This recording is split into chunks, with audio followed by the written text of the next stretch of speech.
West Pecan and Coleman, your hometown Health Mart pharmacy. Ignore the Bible, and you're building your house on sand. Sir, I think we have a problem. Build your house on the solid rock of Jesus Christ. 99.3 The Rock. The Rock. All right, welcome back to Week 5 of the KPSM Pick'em Show, brought to you by Sonic of Brownwood, Coleman, and Early. And we're going to go with some six-man football now. We're going to get it started with the Victory Life Warriors at the Brooks Smith Mustangs. Dennis, you want to start? I will go with the Brooks Smith Mustangs. I picked Victory Life last week, and they let me down. And, yeah, it's going to take several more wins for me to pick them. The rest of the season, I'm going to pick Victory Life like I used to pick the Cowboys before we had the Texans. I just pick whoever's going against them. Yeah, that might end up being a smart strategy. They've been mercy ruled 3 times this year, so I'm going to say 4. Let's say 4 after tonight. Yeah. Oh, okay. Which is more common in six-man football. It's not as horrible. I mean, they've played some tough teams. But Daniel is going to agree with you guys and go with Brooks Smith. I actually thought about going with Victory Life here, but they've broken my heart a few too many times, and I'm going to go with Brooks Smith. But I will predict this one does not end at half. You heard it here, ladies and gentlemen. Can we count that as a loss on the record? All right, our next game's the Blackwell Hornets at the Blanket Tigers. Steve? I am taking Blanket despite their loss to my May Tigers last week. I still think they're a very strong team. Yeah, a surprising loss, but once again, Steve's been on those May Tigers. And once again, you left them off here, so. I left them off here this week because they have a pretty easy opponent, 0-4, so. I mean, unless we want to do an easy blowout, I think that was already decided. I'd love to have an easy blowout. All right, Daniel's going to go with Blanket. I'm going to agree with him and go with Blanket as well. I will agree with all of you guys and go with Blanket. All right, next game's the Lomita Hornets at the Mullen Bulldogs. That would be Daniel starting that one off, and he's going to go with Mullen. I'm going to go with Mullen as well. I'll go with Mullen. I think they stay undefeated. Mullen. All right, that's all the six-man football we have this week. We're going to start off with the college now with the SMU Mustangs at the TCU Horned Frogs. I'm going to get this one started. TCU struggled against Tech, couldn't quite beat them, but SMU's not Tech, and they have Garrett Gilbert as a quarterback, so I'm going with TCU. I'm going to go TCU also, now that you mentioned who the quarterback is. Yep, I'm going to take TCU for the same reason. And Daniel's going to make it unanimous with his pick of TCU. Next game we have is a really interesting one that's going to have a lot of implications on the national title picture in college football. It's the LSU Tigers at the Georgia Bulldogs. And I just circled my pick. I'm going to go with the Georgia Bulldogs. I think Georgia loses the way they always do in these big games, which is late. So I'm going to take LSU despite my dislike for LSU. Daniel's going to go with Georgia. I am glad that my grandmother cannot hear this because I'm going to go against her beloved Georgia Bulldogs. I'm going to go with LSU. And I just don't see how LSU loses this game. Georgia shows that they lose close games. Les Miles has shown over his career that he wins games in crazy fashion. I just don't think Mike Richt has proven that. Mark. Who cares? He's not listening. Unless Les Miles tries to do a couple of fake field goals in the first and second quarter and blows the game for them. I will say, though, it will be interesting to see how Zach Mettenberger does coming back to Georgia after being kicked off that team. He did grow up being a Georgia Bulldog fan. His mom worked for him, grew up in that office around those people, so it's going to be kind of weird for him to be going back there. So you could see him kind of put a little too much pressure on himself trying to show that they shouldn't have kicked him off the team. But as an LSU quarterback, all you have to do is breathe, and you're going to be okay back there. Just hand it off to the running back and let the defense do the magic. Not against the best quarterback in the SEC, Aaron Murray. Next game we have the Oklahoma Sooners at the Notre Dame Fighting Irish. Another interesting game. Steve? I am going to continue riding Notre Dame. I will not pick Sooners. Their quarterback situation, I don't know if they've even got their starter back yet, but, I mean, even if they do, that's not going to make much of a difference. He looked awful against West Virginia. So, Daniel's going to go with Oklahoma. I agree with Steve on the quarterback situation. I mean, they don't really have a great quarterback in there right now, but he's better than what they had before. I'm going to go with Notre Dame. These are both two bad divisions now. I don't like picking picking an independent team like Notre Dame, who's prone to be to almost losing some easy games for them. But Oklahoma almost lost to West Virginia, who got blown out by Maryland last week. So I have no faith in them. Well, I have no faith in them either, and I don't even think those words come out of my mouth. So I will go with Notre Dame, and they're playing over there in South Bend. So I'll go with Notre Dame. I believe Oklahoma lost to Notre Dame last year, too, did Yes. they? Yeah, so. And now they got the Belldozer at quarterback instead of old Landry Jones. Well, there you go. What's that, two or 3 yards of carry? Yeah, Up the middle. It still might not be that big of a drop-off from Landry Jones, though. that's true. Next game's another interesting one for the title picture. Ole Miss Rebels at the Alabama Crimson Tide. I believe that's going to be Daniel starting that one off, and Daniel's going to go with Alabama. I haven't circled this one yet, so I'm going on the fly with this one. It's a tough game for me to call. Ole Miss has looked a really tough team. Their running game has been unbelievable, but they also got to face the Texas Longhorn run defense, so kind of got to inflate their stats there. And they let Case McCoy drive down the field against them for the first half. So I have to think Alabama can pull this one out, but it's going to be an ugly game. You lost me after you said all that stuff about Texas. But I'm gonna go with Ole Miss. Just be thankful they're not playing a game this weekend. Well, if they were on the list, I think I might go for the bye. This would be the only time I would go against the Longhorns. I think both these teams start off real slow, so I think this is the best chance a team has to beat Alabama this year. Their defense has looked like a Big 12 defense, so I really like Ole Miss's chances. But I just can't pick them. I can't do that. I've already lost enough games this year. Yeah, and I have a special place in my heart for Ole Miss after reading about their old coach. I'm blanking on his name right now, but the guy who used to rip off his shirt during practices and challenges players to fight. I mean, that's the type of coaching I like. For the last college game of this week, we have a game that I'm sure is going to be a tight and very closely fought game in the Texas A&M Aggies at the Arkansas Razorbacks. That's me starting off? I'm going to go with the A&M. I just don't see how Johnny Manziel or the Aggies falter against Arkansas, who just got blown out by LSU last week. Well, you know, Manziel and the Aggies are due to falter sometime, but I just don't think it's against Arkansas. They've already done their faltering. I think they go unbeaten the rest of the year. So I'm going to take them again this week against Arkansas. There's no way they lose this game. Daniel's going to go with A&M. I just want to say they could lose this game. That defense has been incredibly bad this year. It was really bad last year. They lost some of their players to the draft, and they didn't even go like first 3 rounds, the best players. So that should tell you about somewhere the talent level of the A&M Aggies defense. If they did not have Johnny Football, I don't think they'd be at all relevant in the national conversation. Well, that's going to do it for our college picks. We're going to take a quick break and be back with NFL picks and our upset, nail-biter, and blowout of the week picks on the KPSM Pick'em Show, brought to you by Sonic of Brownwood, Coleman, and Early. Brownwood Early Banks weather calling for mostly cloudy and 71 for an overnight low tonight. A south-southeast wind 10 to 15 miles an hour.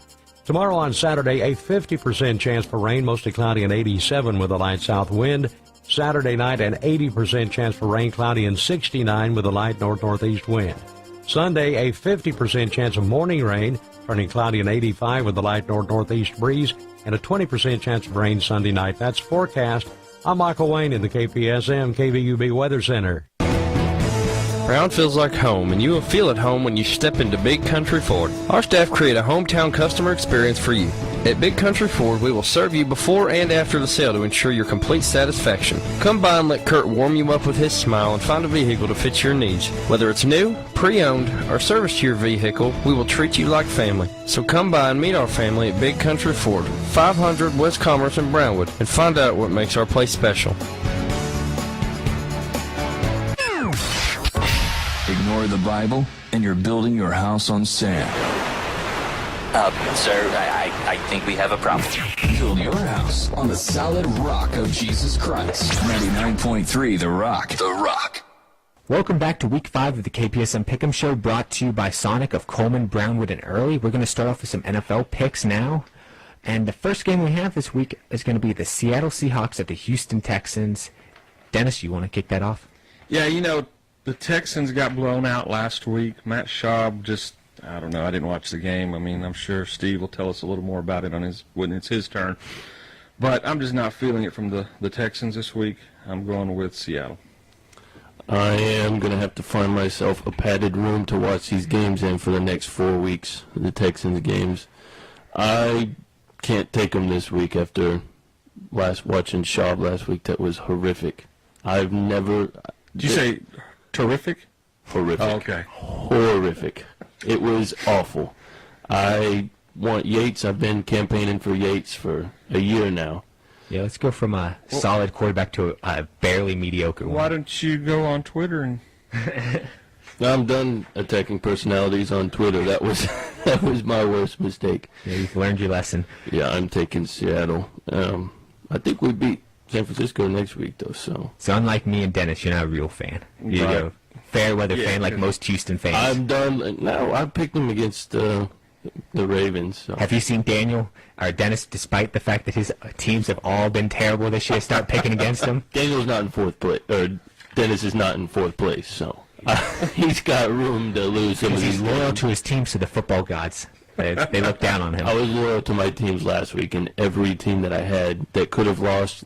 So I'm not. You should pick better teams to be fans of then. Daniel's going to go with Seattle Seahawks. I'm going to go with Seattle too. I predicted last week that Houston was about to go on a 6-game losing streak.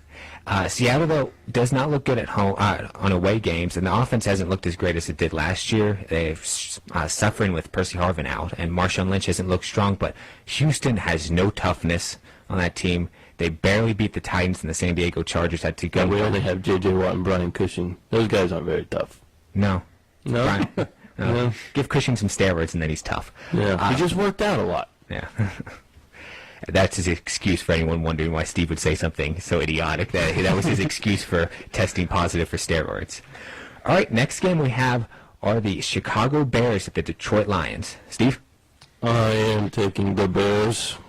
I think the Lions' offense is still what it is, but they don't win these games in the division usually. Yeah, Daniel's going to agree with you and go with the Bears. The Bears are a tough team for me. After like the last 3 years, I picked them to win the Super Bowl, and they still haven't come through for me on that one. Have even made it. They won't come through for you again if you pick them this year. I promise you that. I did not pick them this year. I learned my lesson after the last 3 years. I'm going to go with Chicago to win this game, though. Detroit's defense really isn't that strong. Sue's looked bad since his rookie season and just now takes dirty play. So if he hits Cutler with the dirty play, they might have a chance at this game. I'll go with Chicago, too. I like that Bears defense. I think the only way they lose that is if Cutler pulls a Cutler and plays like himself, loses it late. There's going to be a lot of picks in this game between Cutler and Stafford. Yeah. They both like to throw pick sixes. That's going to be a sloppy game. But what do you expect from an NFC North game? That's true. Next game we have are the Dallas Cowboys at the San Diego Chargers, speaking of sloppy football teams. Which one? Both. Daniel's going to pick the Dallas Cowboys. Not very surprising with that pick. Homer. Unlike Steve, sticking with his team. Yeah. I'm a firm believer that the NFC is just way stronger than the AFC has been for a couple years now. I'm going to go with the Dallas Cowboys as much as it pains me to do that. Dallas Cowboys have looked good early in the year and hasn't gotten to that point where they start to blow everything and everything falls apart for them. Yeah, they always look good at the beginning of the year. You're right. But I just can't see myself taking them. I'm going to go with the Chargers. See, normally I use that logic, Dennis, but in fourth place. I can't afford any losses. The Chargers, even though they don't have Norv, they're still finding ways to lose games late, so it's got to be something else. I don't know what it is. And Steve would know about that because his team almost lost to him in week 1. But we didn't, so. Yeah, because they find ways to lose, like you said. We found a way to win is the way I like to see it. And I think it's close, just like every Cowboys game is, but. Like last week? Yeah. Yeah, that was a close Who game was against that? the Rams. Yeah. The St. Louis, what was that, St. Louis Episcopal High School Rams or something? I mean, that's what it looked like, was a high school team out there. I was waiting for them to come back late like they did against the Falcons the week before, but for whatever reason they decided to not show up this week and make me lose at yet another game. All right, next game is the New England Patriots at the Atlanta Falcons. I'm going to start this one off. Atlanta's just really tough at home. New England hasn't looked strong, and despite blowing out the Buccaneers last week, much to my dismay, the Buccaneers did drive down the field twice to start off the game. They just weren't able to put up more than 3 points because we have Ryan Lindell as our kicker. And I don't think the Falcons will waste those opportunities with all the weapons they have on that offense. I mean, Julio Jones, Tony Gonzalez, Roddy White. I mean, it's impossible to not score once you get down at that point for them. So I got Atlanta winning this game. I'm going to stick with Tom Brady. I'll take the Patriots. Going back to your Bucks point, I'll trade you Bullock for Lindell. I will do that in a heartbeat. 4 missed field goals after in a row. Yeah, but So at least he has 38-yard ones. Yeah, I'll take anybody besides Bullock at this point. All right, Dan. No, I did not make a pick. I thought you said. he's No, I making went back to trades my over Bucks. here. Okay. I was going off a little bit about the Bucks. I'm going to take the Patriots. Unfortunately, it pains me to ever say that. Just bearing yourself. The Falcons have not looked good. They almost gave up the game to the Rams the week before. Lost to Miami last week. Lost to Miami last week, who I still believe is the future of the AFC East. So can't really fault them there. I think they might be this year.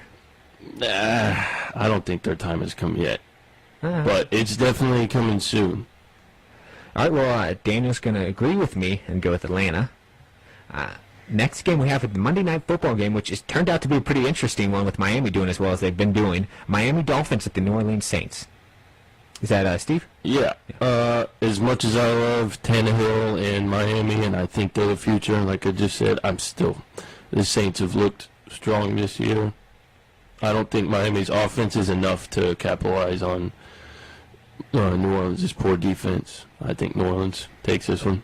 Daniel's going to go with the New Orleans Saints. I'm going to go with the Saints as well. You just don't beat NFC South teams at home. They're always tough if they don't win. And the Dolphins, like Steve said, they still have some young players there. I mean, Tannehill's been a quarterback, 3 years? 3 years. Yeah, so I'm going to go with the Saints. And they much improved defense, which is surprising considering they have Rob Ryan as a defensive coordinator. Miami, it does look good, but I'm going to go New Orleans. I've died a little bit inside taking some of these picks, especially NFL picks, going against my teams. It hurts me.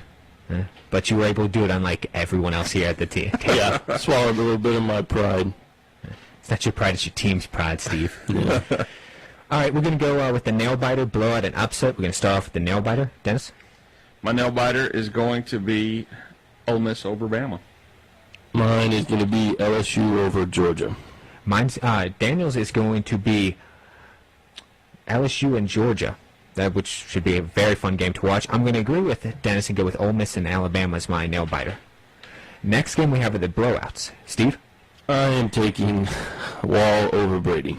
I think that's going to be a unanimous one. Go ahead. Daniel is going to go with Wall, too. I'm going with Bangs over Grape Creek. Oh. Okay. Yeah, I thought about Bangs over Great Creek, but Wall over Brady is going to be more of a blowout. And I was going to take the Bangs game, but if the starting quarterback doesn't play, it may be a little bit closer. All right, now it's the time for the upsets. Daniel's upsets LSU or Georgia over LSU. My upsets Notre Dame over Oklahoma. Mine is Ole Miss over Bama. Mine is hard to find this week, but I had to go with Notre Dame over Oklahoma because technically that's an upset. It's a pretty big upset where they're ranked right now. Yep. Yeah. All right, well, that's all the picks we have for the KPSM Pick'em Show this week. Make sure to stay tuned to KPSM to listen to Dennis and Daniel call the Anson-Coleman game. And Dennis just ran out of the studio to go meet Daniel over at the stadium right now. And make sure to stay tuned after that for a bunch of scoreboards, our scoreboard show with me and Steve. We're going to be going over all the local scores and some not-so-local scores, but interesting ones nonetheless, later tonight, right after the game or at 10:30. So that's it for the KPSM Pick'em Show Week 5 edition, brought to you by Sonic of Brownwood, Coleman, and Early. See you next week. Bringing 100,000 watts of praise to the rock of our salvation, The Rock, 99.3 FM, KPSM Brownwood.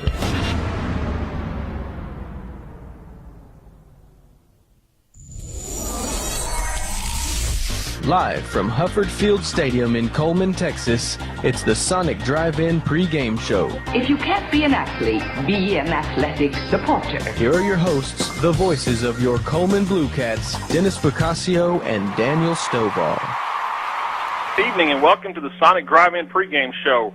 Sonic Drive-In 2300 South Commercial in Coleman, proudly serving Coca-Cola and Coca-Cola products. I'm your host, Dennis Bocasio, along with Daniel Stovall. Hello. And with Ricky Ray roaming the sidelines down there. Well, before we get started, I just want to say thank you to Mr. Stovall for doing our stats. Oh, yeah. He's been getting all our stats to us in a timely manner to get them to you guys during halftime and the post-game show, so we really appreciate that. Well, let's get started. The Coleman Blue Cats, in my opinion, are coming off a very disappointing loss last Friday to the Bangs Dragons, 25-14. Disappointing because they had opportunities to take control of the game and win the game, but had too many turnovers and too many mistakes. 4 turnovers led to about 18 points for the Dragons, and even at the end, when we had a chance to make a defensive stop and weren't able to make the defensive stop, we had hope right to the very end with